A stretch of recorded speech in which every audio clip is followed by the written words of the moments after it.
This is Lieutenant Blake, Mr. Marsh. Could you please tell him what happened? It was this afternoon. I went to the park with my son, Sean. We played together for a while, and then he wanted to go on the carousel, so I put him on one of the wooden horses, and when I turned back, Sean had disappeared. Exactly what time did you arrive at the park? Try to remember exactly, Mr. Mars. Every detail can be important. It must have been about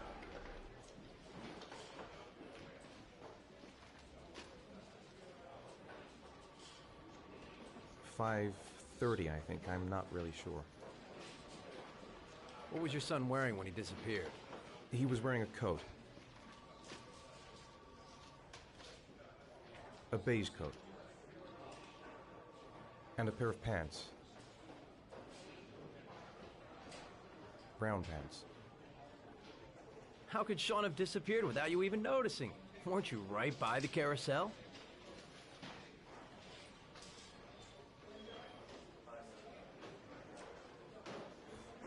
I went for a short walk around the park, just for a few minutes. When I got back, the carousel had stopped, and Sean wasn't there. You say you took your son to the park after school, but you didn't report him missing until 8:15. Why did it take you so long to contact the police? I searched the whole neighborhood for him. I thought he couldn't have gone far. All right. That's all the questions I have for now. You're free to go, Mr. Mars. We'll continue to look for Sean overnight. We'll contact you if we have any more questions.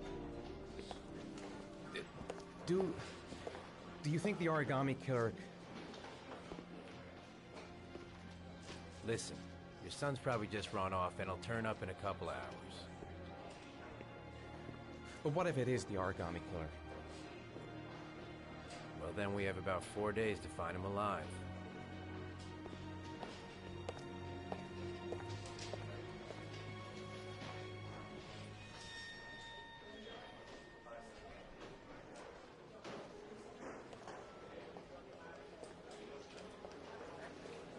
Did they find something? No, nothing yet, but they're gonna keep looking through the night. Do they think it's the origami killer? Too early to say, but it is a possibility.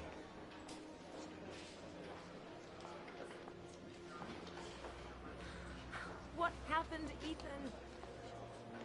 How could you lose Sean like that? You should never have taken your eyes off him. I mean, for God's sake, how hard is it to keep your eye on a child in the park? Why did you leave him, Ethan? Why? Wasn't it enough losing Jason? I'm sorry. That's not what I meant to say.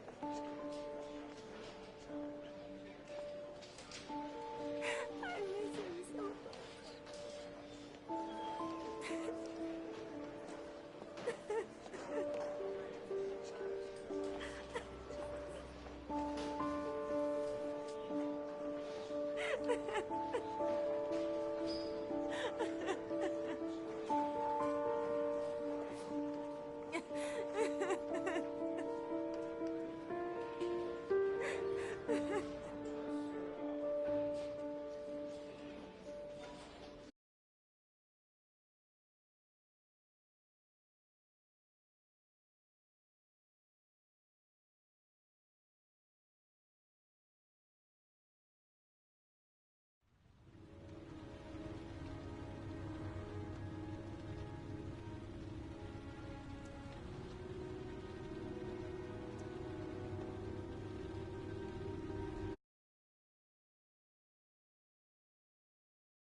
Good evening.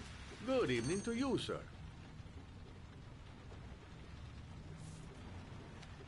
Can I help you, sir? Well, I hope so. My name's Scott Shelby. I'm a private detective. I'm investigating the case of the origami killer. I'd like to ask you a few questions. My son is dead, Mr. Shelby. I have nothing more to say. I also lost someone I loved. I know what you're feeling. Then you will understand that I do not wish to talk about it. You may know something that could help save other people's lives. I was unable to save the life of my own son. I do not see how I could save the lives of other people.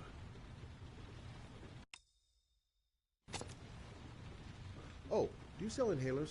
I'm all out, and at least I won't go away completely empty-handed. In the back of the store, to the right. Thanks.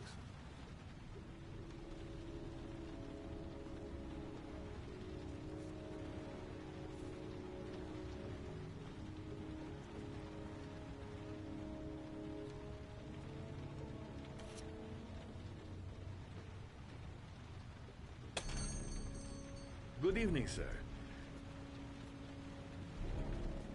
Are you looking for something in particular?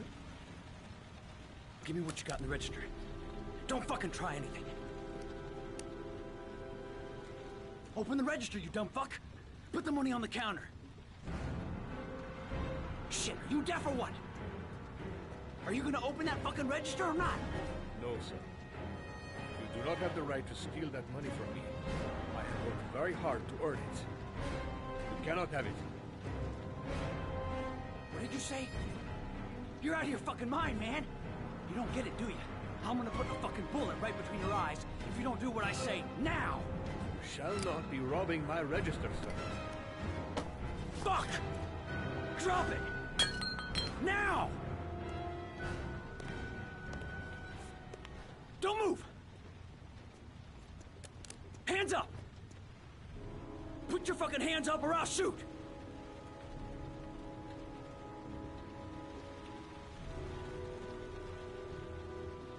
Look, it's not worth it. Put the gun down and just walk away. You giving me advice? I'll give you some fucking advice. Don't panic. Let's just stay calm. Nobody here wants to hurt you. We're all just gonna be cool, and everything will be all right. Yeah. I'm cool, man. Everything's gonna be all fucking right.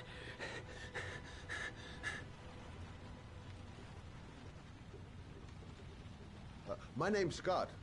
What about you? What's your name? Andrew. My name's Andrew.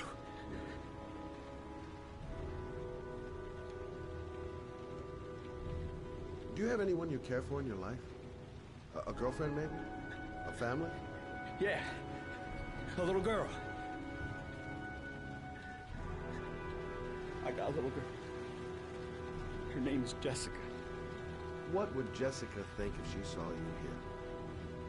Ask yourself, what would happen to her if things go wrong?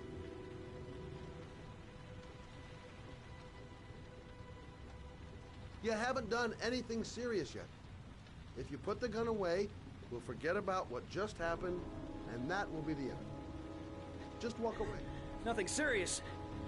Shit, man! What the fuck do you think I'm doing here? You don't really want to shoot anybody, do you? I'm sure we can find a way out of this mess, right?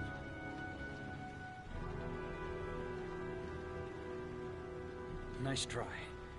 For a second there, you almost had me believing all your shit.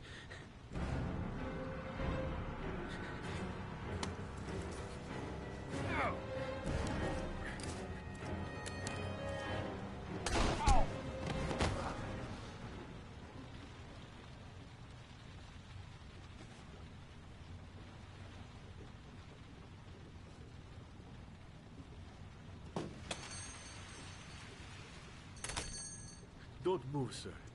I'll call for an ambulance. No, I'll be all right. Bullet just grazed my shoulder. Goddamn punk kid. Doesn't even know how to use a gun. Thank you for helping me. I don't know what would have happened without you. When my boy, Reza, disappeared, I received a letter with a locker ticket inside. Inside the locker, I found this box. I do not understand what it means, but I think it must be a sort of message from the man who took my son from me. Can I?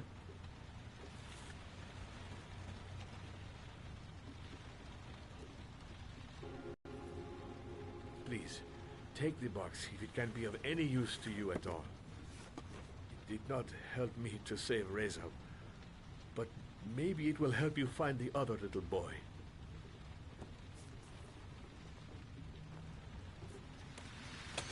Mr. Shelby. I was beginning to think that there was no good to be found in this place. I can see now that I was wrong.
There's someone here. There's someone in the apartment. The phone on the desk. I could call for help. The front door. It's the only way out. If I can reach it, I still have a chance.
When the parents came home from church, all their children were gone.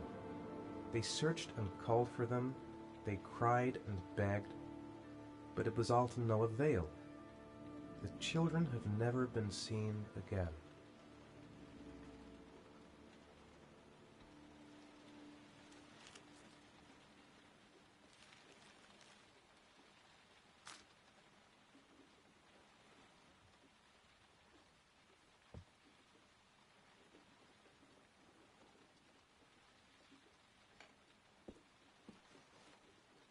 I have to get out of here and find out what this ticket is about.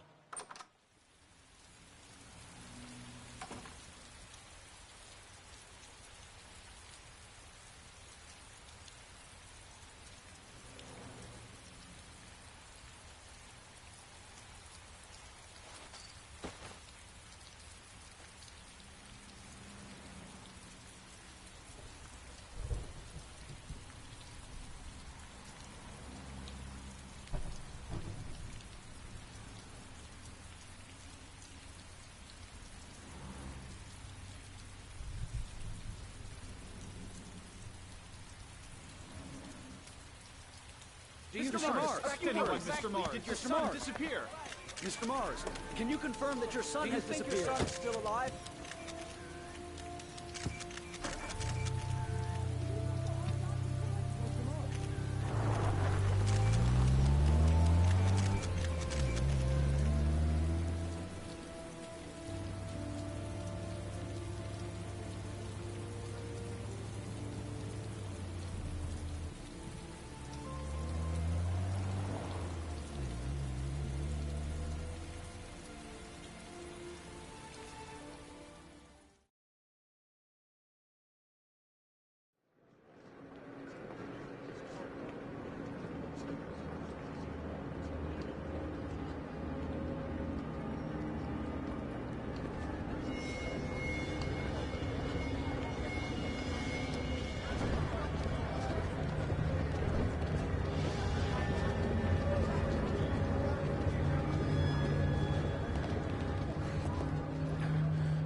Gonna have to make it through the crowd.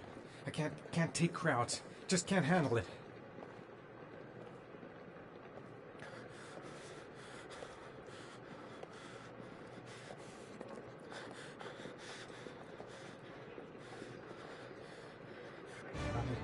I can't make it. Too many people. Too many people.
Jason!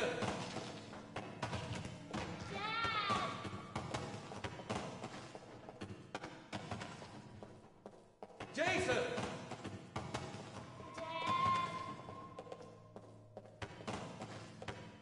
Jason!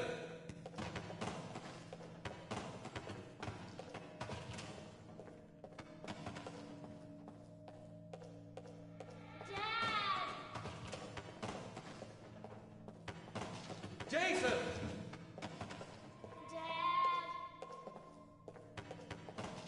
Jason!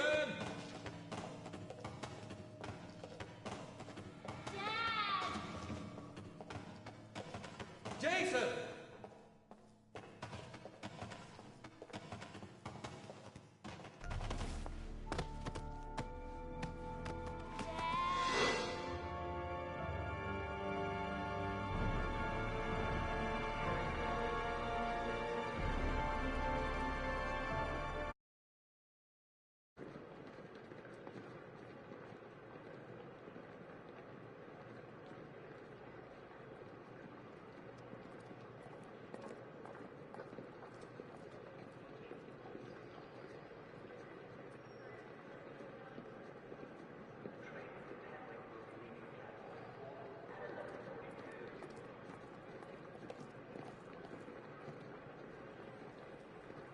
Made it. I made it.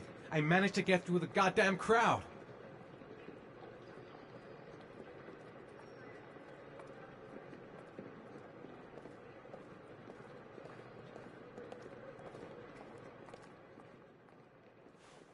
Line 18, box number 3.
Dad? Sean.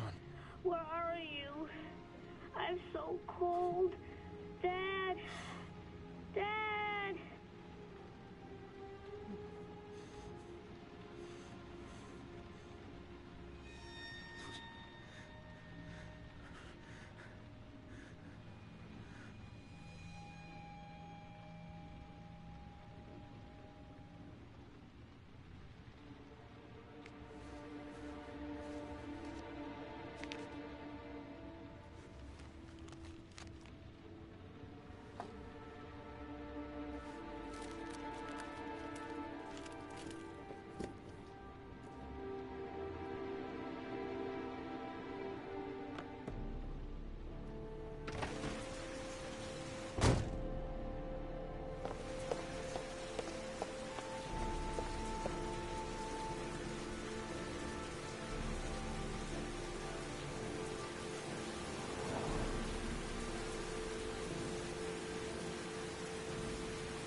The killer is white, aged between 30 and 45. He doesn't act on impulse, but plans his crimes in a very meticulous fashion.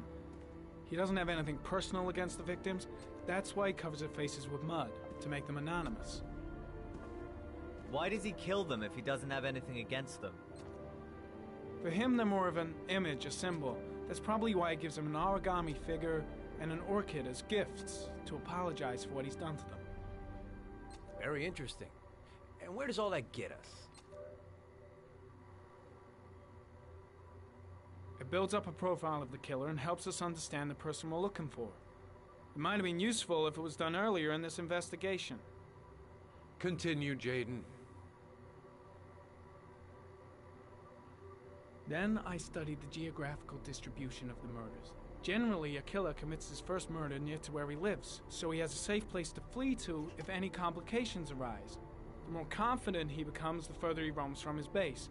By analyzing the locations where the victims disappeared, I was able to isolate a zone where the killer might live.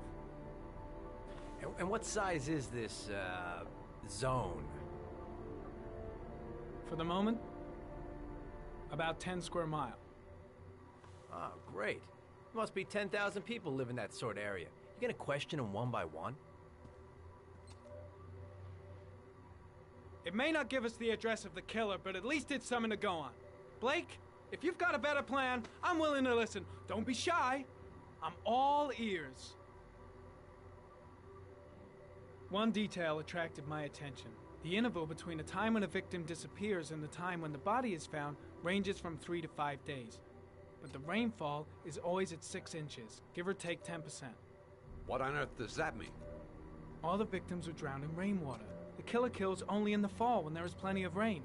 It could be that he puts them in some sort of well or tank that is open to the skies and that fills up with rainwater. The more it rains, the less time the victim has to live. So what's next? There are 2 suspects whose psychological profile might fit and can be connected to the comfort zone.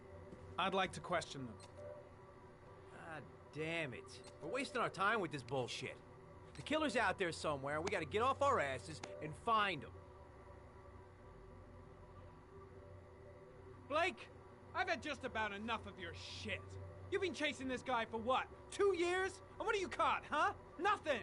Abso-fucking-lutely nothing! What, you think you can do a better fucking job than me with your psychology degree and your great glasses? Well, let me tell you something, pal. That don't mean zip when it comes to getting out there. You're just a fucking bureaucrat. Your vast experience hasn't prevented 8 victims from being murdered. Fucking asshole! That's enough! You said it took 6 inches of rainfall before the victim died. How much time do we have left? If the weather forecasts are right, less than 72 hours.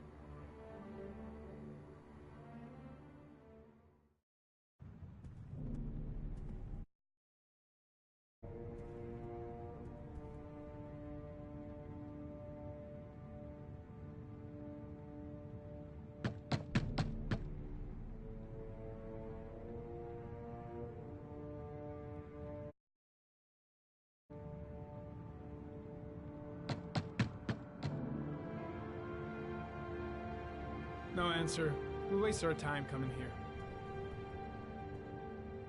Maybe we should have a little look inside anyway. There's nobody home.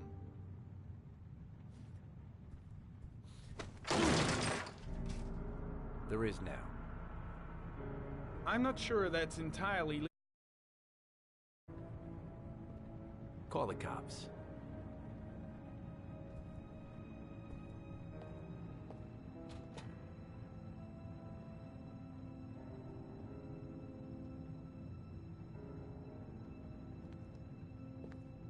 Looks like Nathaniel Williams is a pretty religious guy. He's a God-fearing idiot, waiting for the end of the world. We questioned him a few months back because he was causing a disturbance in the park. He was ranting and raving. Said he heard voices. Had this idea in his sick little head that I was the Antichrist, that I'd come to Earth to persecute him.